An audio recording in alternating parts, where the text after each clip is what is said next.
இந்தியச் சூழலில் ஒரு ஆன்மாவை வரவேற்பது சிறப்பாக இருக்கும் என்ற இந்த விவாதம் எப்போதும் இருந்தது.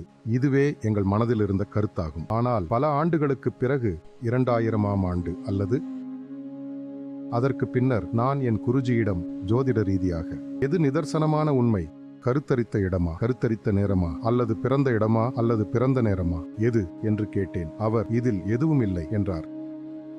நான் மக்களின் வாழ்க்கை பயணத்தை பார்க்கும்போது தியானத்தில் இருப்பவர்களின் வாழ்க்கையினை உதாரணமாக என் வகுப்புத் தோழர்களை கூறலாம்.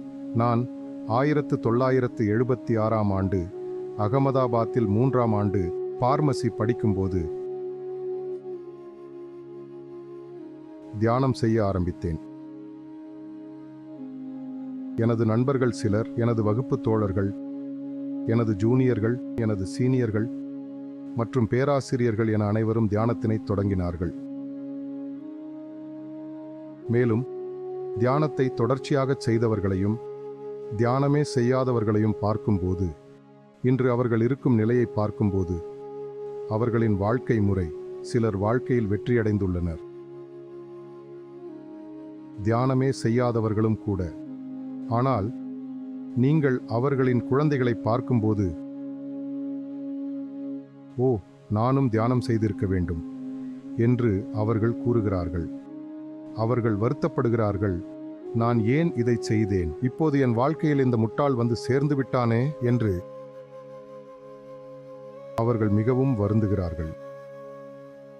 அவர்களால் எதுவும் செய்ய முடியாது. ஏனென்றால் உங்கள் வாழ்க்கை முறை முதல் நாளிலிருந்தே ஒத்திசைவில் இல்லை. மேலும் உங்கள் வாழ்க்கையில் மற்றொரு ஆன்மாவை கொண்டு வந்துள்ளீர்கள். அந்த நபரை உங்களால் சமாளிக்க முடியாது.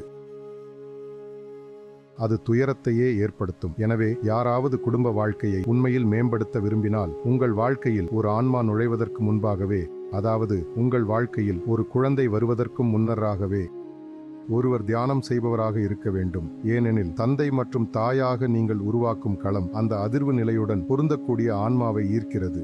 கருத்தரிக்கும் தருணத்தில் தம்பதிகள் தாமச நிலையில் ஆரவாரத்துடன் உறவு கொண்டால் அங்கே உருவாக்கப்படும் அந்த புலமானது அந்த அதிர்வுடன் ஒத்திசையும் ஆன்மாவை ஈர்க்கின்றது.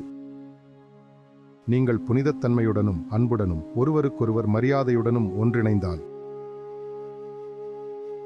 அங்கே ஈர்க்கப்படும் ஆன்மா முற்றிலும் வேறுபட்ட திறன் கொண்டதாகின்றது. எனவே திருமணத்திற்கு முன்பே தம்பதிகள் தியானத்தை தொடங்க நான் பரிந்துரைக்கிறேன். அதனால் நீங்கள் ஒரு அதிர்வு களத்தை உருவாக்குகிறீர்கள்.